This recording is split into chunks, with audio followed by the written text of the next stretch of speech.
Moitas grazas, señor presidente. Moi bons días de novo.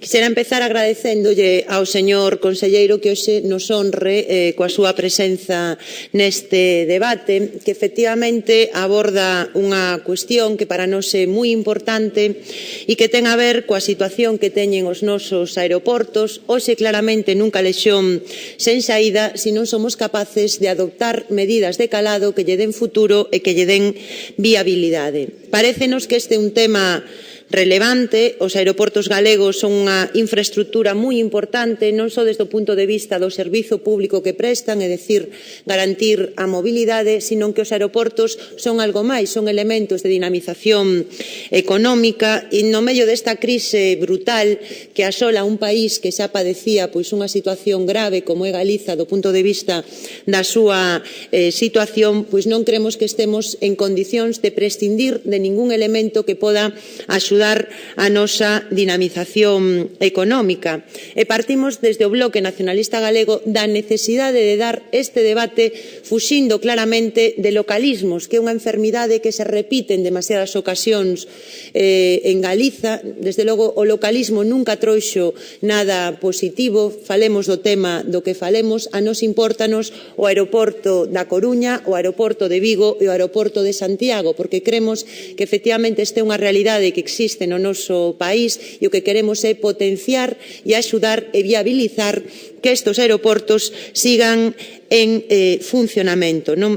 Nós, desde logo, tamén partimos de que a situación que hai neste momento é alarmante. Os datos sobre os aeroportos no ano 2012 indican unha situación que, como decimos, é para que calquer goberno se preocupara e para que calquer goberno se decidira a tomarlle o pulso a esta situación e adoptara medidas. Temos, por exemplo, no aeroporto de Santiago un descenso de viaxeiros de case 11%, na Coruña dun 16,5%, en Vigo dun 15,1% no ano 2012. Unha caída que hai que decir que supera con moito o 5% de media que se rebaixou isto no Estado. Eu non sei se igual ter que chamarlle a atención ao presidente porque me parece bastante difícil falar escoitando casi máis a él que a min mesmo. En todo caso, prosigo, no relativo ao tráfico de mercadorías, tamén creemos que a situación é realmente alarmante. Si ben é certo que no 2012 Santiago ten un leve repunte do 1,6%, no caso da Coruña e Vigo hai un descenso que debería de preocuparnos, porque iso tamén é un síntoma de outro tipo de problemas económicos que se están producindo e temos un 22,4% de descenso no caso da Coruña e Vigo que perde case a metade do seu tráfico de mercadorías. Nós, desde logo, tamén consideramos que estes números non se xustifican soamente pola crise económica, que é a tese que está defendendo a Xunta de Galiza e o Partido Popular. Vexamos se non no Estado as cifras son moito inferiores en relación ao descenso e temos o caso de Porto que ten no medio desta crise económica incrementado o número de viaxeiros. Por lo tanto, aducir e sinalar a crise como responsable é unha miopía que o único que busca é xustificar esta situación.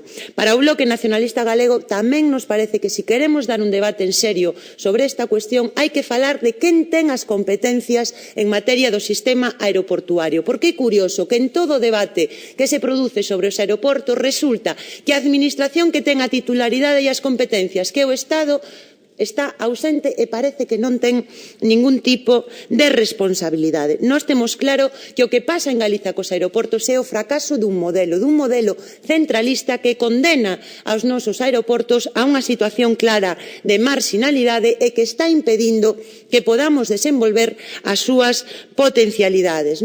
A min gustaríame hoxe facer referencia a un dato e que as súas señorías reflexionaran sobre el. Tense dito que o feito de que isto sexa unha competencia estatal garante o equilibrio e garante unha redistribución dos ingresos que se producen no sistema aeroportuario. Pois recoméndolles que revisen os datos. Un estudo feito por economistas da Universidade de Barcelona en relación cos investimentos que tiveron os aeroportos entre o ano 1992 e 2004 di todo o contrario. Di que quen se beneficiou claramente desta centralización foi o aeroporto de Madrid.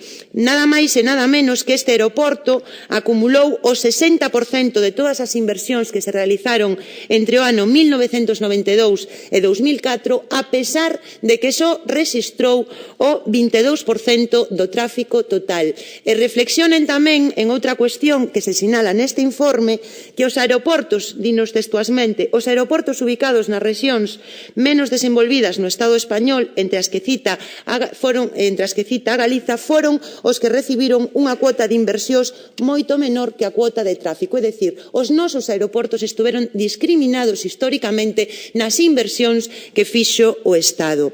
A nós, por o tanto, parécenos que hai que sinalar esta cuestión como un elemento central e, desde logo, exixir un cambio na situación competencial que temos neste momento. Isto, en todo caso, tampouco non nos sirve de excusa para, evidentemente, sinalar que o señor Núñez Feijóo, que o Goberno de Galiza ten responsabilidades. Ten responsabilidades porque na pouca marxe de maniobra que tiña, que é unha cuestión moi residual, se queremos darlle futuro a eses aeroportos, pois dinamitou calquer posibilidade de coordinar as rutas, de ter unha oferta que realmente permitira aproveitar as sinerxias que se poden crear nos nosos aeroportos e simplemente, pois como decimos, dinamitou todo ese proceso. En todo caso, nos parécenos que é central, se realmente queremos darlle viabilidade aos nosos aeroportos, que apostemos por unha xestión descentralizada e porque Galiza teña capacidade para decidir tamén neste ámbito. Se analizan a situación que teñen os aeroportos na maior parte do noso entorno, por exemplo, nos países que integran a OECD, verán que a maior parte dos aeroportos, a inmensa maioría, teñen unha xestión descentralizada onde participan en moitas ocasións. Os modelos son moi distintos, pero hai autoridades locais, autoridades que lle chaman rexionais, como podería ser a Xunta de Galiza, e outros modelos que incorporan participación privada, que nós, en todo caso, tamén deixo moi claro que non creemos que a privatización sexa unha solución e apostamos porque os aeroportos sigan sendo público. Nesta iniciativa, por o tanto, o Bloque Nacionalista Galego aposta por un cambio de modelo e por non seguir, como decía, persistindo nun modelo que se ten demostrado fracasado, ineficaz e que está condenando os nosos aeroportos á situación de marxinalidade que temos neste ámbito. E nesta iniciativa reclamamos, en primeiro lugar, que a Xunta de Galiza se poña a negociar co Goberno do Estado a transferencia da competencia sobre os aeroportos galegos. Establecemos que este traslado de competencias debe abranguer como mínimo a planificación das infraestruturas portuarias, o proxecto, execución, a dirección e o control dos investimentos nas infraestruturas e nas instalacións dos aeroportos galegos, a ordenación, a dirección, a coordinación, a explotación, a conservación e a administración dos aeroportos públicos de carácter civil en Galiza e a participación na dirección, na execución e no control dos investimentos nas infraestruturas e nas redes dos sistemas de telecomunicacións aeronáuticas.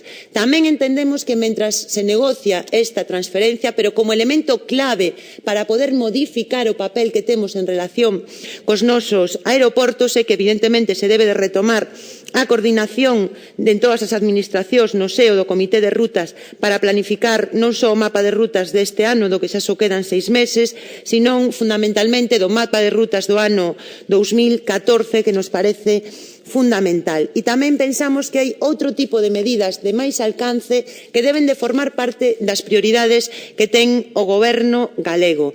E falamos de a necesidade de ter unha xestión integral, que hai que ter unha visión global dos aeroportos que hai neste momento no noso país. E establecemos tamén unha serie de elementos básicos de como debemos de priorizar as conexións e a dotación dos nosos aeroportos. Fundamental garantir as conexións cos 4 grandes sistemas aeroportuarios europeos que permiten as conexións con todo o mundo, Londres, París, Ámsterdam e Frankfurt, reforzar as conexións con Barcelona e Lisboa, reforzar as rutas con Bruselas e Roma e coas principais cidades do Estado, incrementar as conexións internacionais directas desde os nosos aeroportos, que este é un elemento clave para poder dimensionar os aeroportos galegos.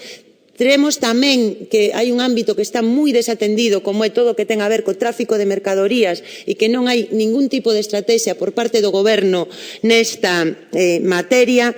Tamén pensamos nese sentido que unha estrategia para dotar de estabilidade as rutas do noso país e ter unha estrategia para posibilitar que se instalen bases e centros permanentes das principais compañías aéreas e, finalmente, un tema relevante que son os problemas de conexión que teñen os nosos aeroportos. Remato, señor presidente, e, polo tanto, falamos que ten que haber unha planificación para que os nosos aeroportos teñan conexións intermodais, pois, desde logo, mellorando en un primeiro lugar o que é o tráfico e as comunicacións por estradas, e a medio prazo, pois nós creemos que é vital que os nosos aeroportos teñan conexións por ferrocarril, que é un dos elementos que os vai a dotar de maior capacidade. Non vamos a ter, en algún ano, se supón que a chegada do AVE vai a estar moi alonxado dos aeroportos, e todos os estudos sinalan que existe unha intermodalidade entre o AVE e os aeroportos, ou efectivamente hai moitas limitacións á hora de potenciar e de establecer sinerxias